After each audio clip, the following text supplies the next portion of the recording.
देखिए, जो विपक्ष है उसका काम है समाज में तनाव पैदा करना। विपक्ष का काम ही है असत्य का सहारा लेना, और विपक्ष इस ढंग से अपना परफॉर्मेंस ठीक करना चाहता है।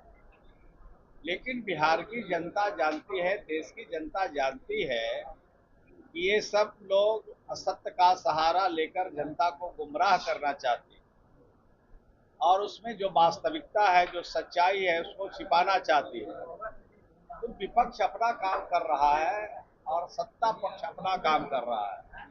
बिहार की जनता और देश की जनता के साथ जो हमारा कमिटमेंट है, उस कमिटमेंट को हम लोग पूरा करते हैं। और विपक्ष अपना असत्य का सहारा लेकर जनता में पैठ बनाना चाहती है, लेकिन इनको जनता में पैठ बनने वाली नहीं है। सर, आपकी पार्टी में भी वक्त बिल को लेकर कोई दो राय है या आप लोग एक मत हैं?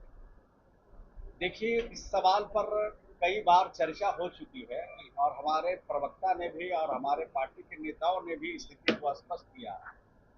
तो ज्यादा इस संदर्भ में हम कुछ नहीं कह सकते। इतना ही कह सकते हैं कि समाज में शांति कायम होना चाहिए, समाज में मिल्लत कायम होना चाहिए, और जो इस तरह के कृत्य नहीं करना चाहते हैं वो समाज को के लिए काम उनको करना चाहिए। कुछ कई तरह की घोषणाएं की जा रही सरकार के कई मुद्दे आप लोगों ने ले लिया है। तेजस्वी यादव भी डरे हुए हैं, वो लोग चुनावी वक्त की इस तरह की घोषणाएं की जा रही हैं। चुनावी वर्ष में तो लोग आ ही गए हैं, और चुनावी वर्ष में जनता के बीच जाना चाहिए। उनको रैली या प्रदर्शन से कोई लाभ नहीं होने वाला है। बिहार की जनता का जो समस्या है, जो सवाल है, उसका हल निकलना चाहिए, और बिहार की जनता के समस्या का एक एक करके हल बिहार की सरकार और बिहार के मुख्यमंत्री जी और देश के प्रधानमंत्री जी के सवाल का हल निकाल रहे हैं। जिसने मांगा उसको भी साधन और सुविधा पहुंचाया, और जिसने नहीं मांगा उसको भी साधन सुविधा बिहार में हर घर तक, हर व्यक्ति तक, हर परिवार तक पहुंचाने का काम किया है।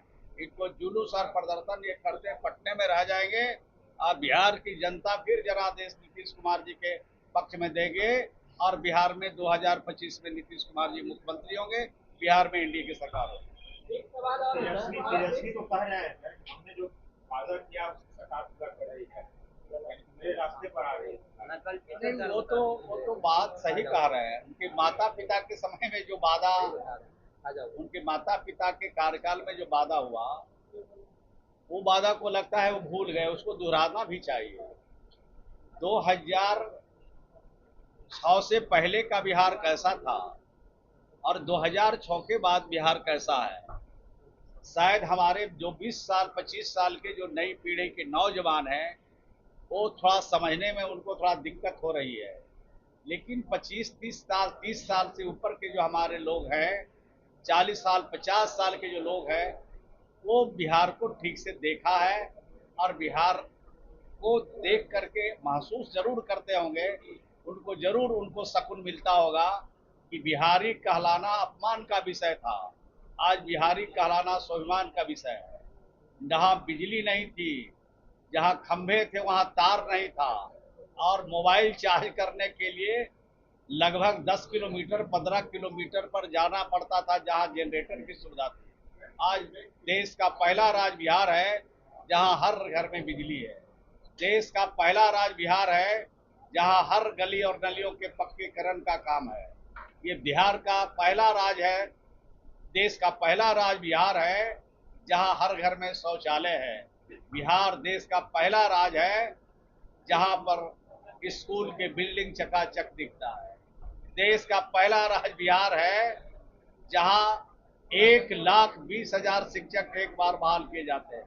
ये देश का पहला राज्य बिहार है जहां 41,000 से ज्यादा बेटियों को हम लोगों ने पुलिस में भर्ती किया है, डीएसपी बनाया है, दरोगा बनाया है, सिपाही में भर्ती किया है।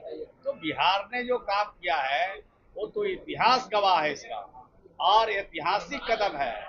और बिहार के लोकप्रिय मुख्यमंत्री श्री नीतीश कुमार जी की ये सोच का परिणाम है कि ये बिहार बदला है, और बिहार को और आगे बढ़ाने के लिए जो भी करना है नीतीश कुमार जी कदम बढ़ा। भारती जी कह रहे हैं कि जातीय जनगणना जरूरी है सर।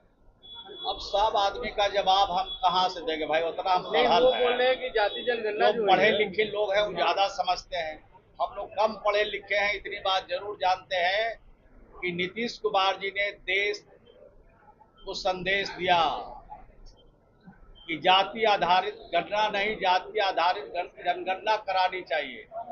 और देश के प्रधानमंत्री जी को धन्यवाद देना चाहते हैं कि जाति आधारित गणना नहीं, जनगणना कराने का फैसला लिया। जिसकी जितनी आबादी है उसको उतनी हिस्सेदारी मिलना चाहिए, ये कौन सा खराब बात है। वो तो बोले और कि बिहार फर्जी है ने ये। जो किया वो पूरे देश में नजीर साबित हो रहा है। आज अगर जाति आधारित गणना नीतीश कुमार जी नहीं कराए होते, ये जो 94 लाख ऐसे परिवार हैं जिनके पास न घर था, जिनके पास कई ऐसे लोगों के पास जमीन भी नहीं था, उनके पास रहने की कोई जगह नहीं थी, उसके लिए योजना बनाया। आज इस बात को फख्र के साथ कह सकते हैं कि बिहार में 1,04,00,000 से ज्यादा लोगों का हमने सर्वे कराया है जिनकी आवास की आवश्यकता है।